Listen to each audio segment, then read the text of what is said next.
How's it going, JDM crew? Welcome to another JDM EXPO inventory video, and you might sort of recognize this. It's been like a couple weeks since we've had an R33 video. Well, here we are in another one. This time I've got the Momo competition steering wheel here. It's actually got a quick release on here.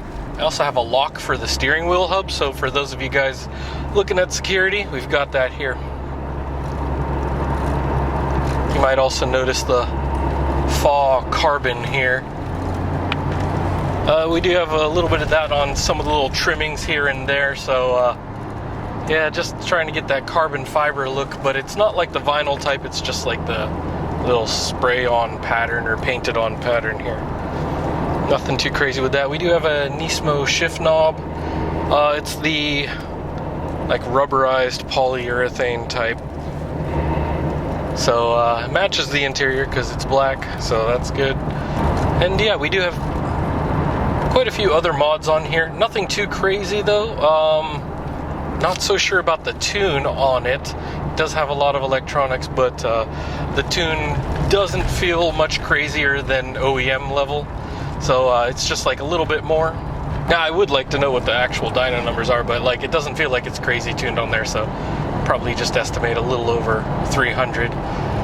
We do have a silencer on the exhaust, so you might notice it's not all that loud. Just a little bit more road noise because of the wider tires on here. But yeah, overall still pretty smooth. Even on the suspension, we do have coilovers on here, but they're dialed in pretty nicely for street. And yeah, I can't really open up right now because there's a good bit of traffic. Bunch of trucks today, you know, midweek traffic, making their deliveries nationwide over here. The advantages of being by a major port. You got a lot of goodies, but a lot of traffic.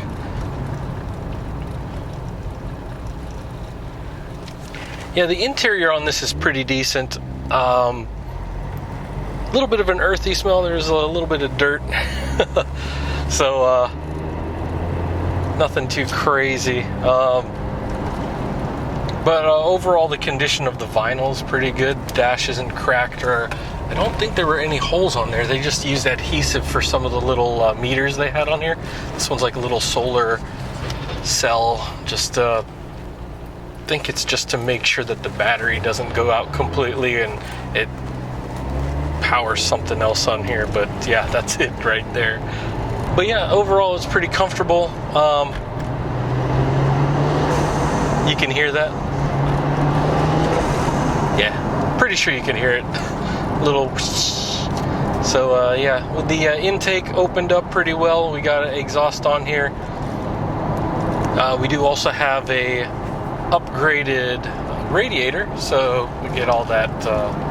But yeah, this is definitely a GTR. The response is pretty decent on here.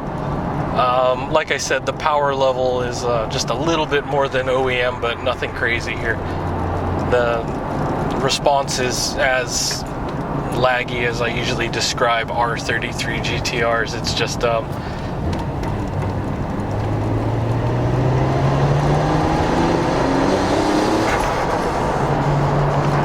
so I mean, pretty responsive, but like not as responsive as like something with more lightened components on there.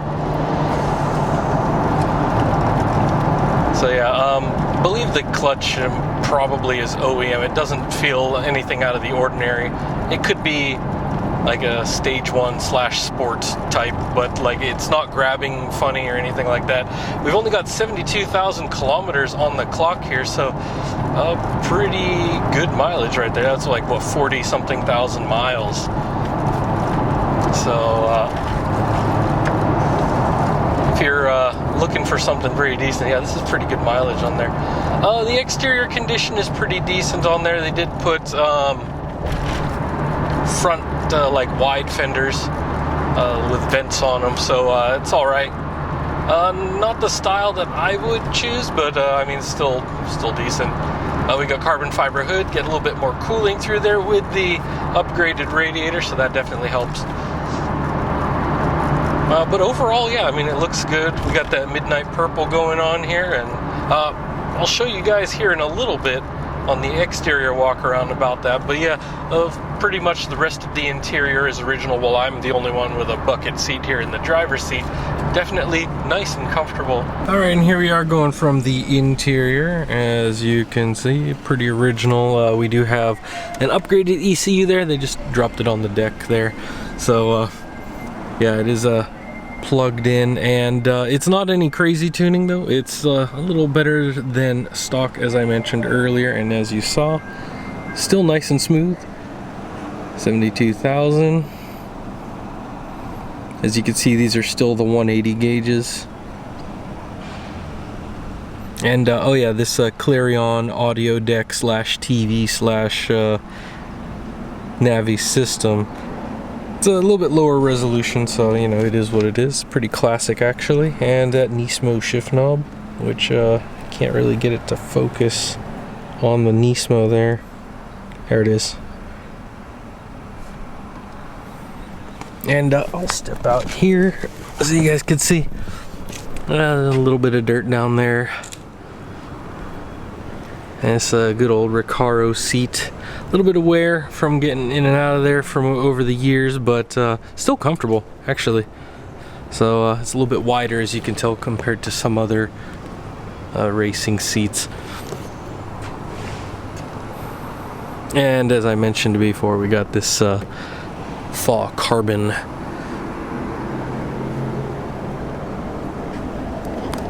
And here we go. We do have a little center brace. We got that floor bar there. As you can see, OEM panels and seats. No sag in the headliner there. And of course, this Momo competition steering wheel. See, competition right there. And the Momo stitching. And that quick release from Works bell. As you can see, the steering wheel hub here, pretty good there, nice and secure. As you can see, steering wheel in hand.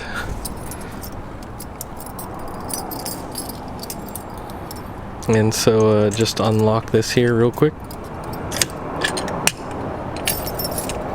And then of course, when you're ready to go, boom. Well, we'll get to that exterior here. You can see we got some Nismo wheels all around, pretty nice. Geez, I keep forgetting to mention this V-Spec.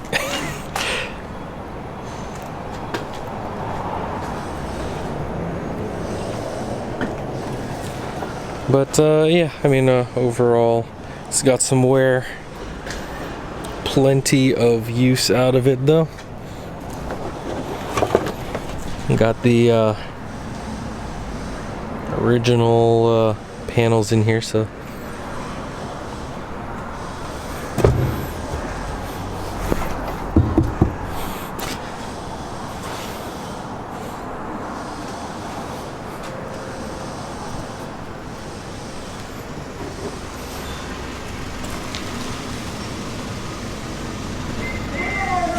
you got the original strut bar, front and back. But of course in the front, we also have this vented carbon fiber hood. It's definitely aged a bit because you can see some fade there, little minor cracks there, some more fade, a little bit of yellowing on the headlights. I didn't put any treatment on it prior to this, so just kind of leaving it alone for now, but we'll probably do that later. The original, I believe, for the front mount intercooler as well, but yeah.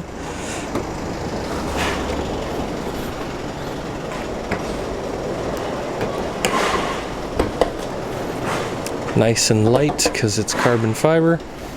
We do have heat shielding on this, so it doesn't cook it, which is good. We got the original strut bar and HKS coilovers.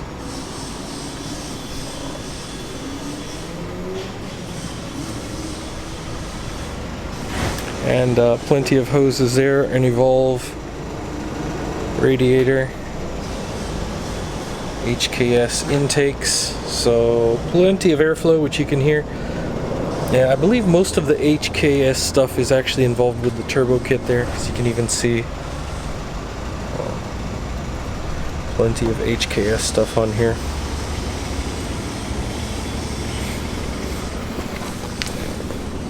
And this intercooler actually is aftermarket, not OEM.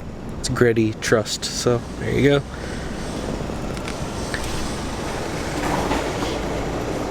And yeah, we got this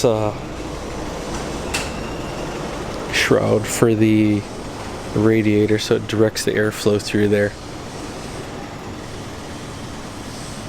Yeah, collector tank and everything else on there. So yeah, a lot of support components. So this is definitely capable of quite a lot more power. But like I said, it's only a little more than 300 horsepower, nothing too crazy. But I guess that's just me comparing it to a lot of the other 400 and 500 horsepower ones which we've had in recent years. So here's some numbers for you guys looking for some more information on this. As you can see, BCNR 33. The boats, as a lot of you guys like to call them. Definitely a capable one, so. Oh yeah, and one other thing I did want to mention was about the intake plenum, which if you've seen plenty of our other videos, this usually, even on some of the low mileage ones, will start to flake. It's just how the coating is, and some of these are redone by some owners, some are just left alone, and then you have a nice silver one after a while. But on this one, a lot of the stuff is OEM besides these additional parts. And oh yeah, I did see the some grounding points on some of the wiring here, so they did actually try to smooth out the electrical system a bit. So I mean, it does run really smooth, so that definitely is effective.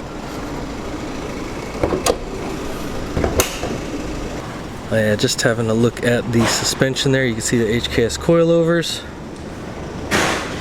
and we do have the OEM Brembos on here, and I believe those are OEM replacement rotors, so they're not all super rusty or anything, so they still have their protective coating on it, so that's good.